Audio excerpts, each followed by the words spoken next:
ఈ పర్సనల్గా ఎవరికి ఇప్పుడులాగా నాకు అది కావాలి ఇది కావాలి క్యారవాన్ ఉందా లేకపోతే ఇది ఉందా ఆ గొడవలు ఉండేవి కాదండి. మాకు తెలియదు ఆ క్యారవాన్ అంటే కూడా.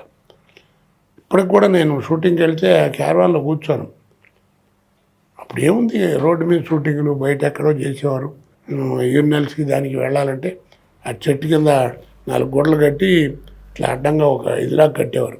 అక్కడ లేడీస్కి ఏంటి జెంట్స్కి ఏంటి, లేడీస్ పాప మరి తర్వాత అంటే ఎక్కడన్నా షూటింగ్ జరిగే చోట కాస్త మంచి ఇల్లు ఉంటే వాళ్ళే కొంచెం గౌరవంగా ఆడవాళ్ళకి మాత్రం ఆ ఇల్లు ఒక రూమ్ అది ఇచ్చేవారు, మగవాళ్ళు అంత. కానీ ఇప్పుడు ఏమిటో మరి ఆ క్యారవాన్ వచ్చిన దగ్గర నుంచి క్యారవాన్ ఉందా అని గోల.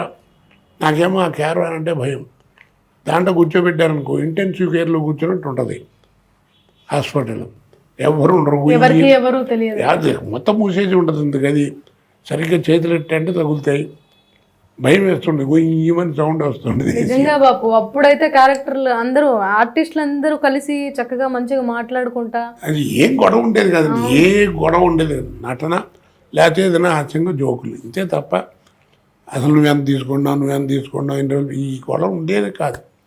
నువ్వే ఊరు, నీదే ఊరు, నువ్వెవరు, నీ క్యాస్ట్, ఇప్పుడు అన్నీ వచ్చేసినాయి. ఇప్పుడు చెప్పకూడదు కానీ చెప్తున్నా.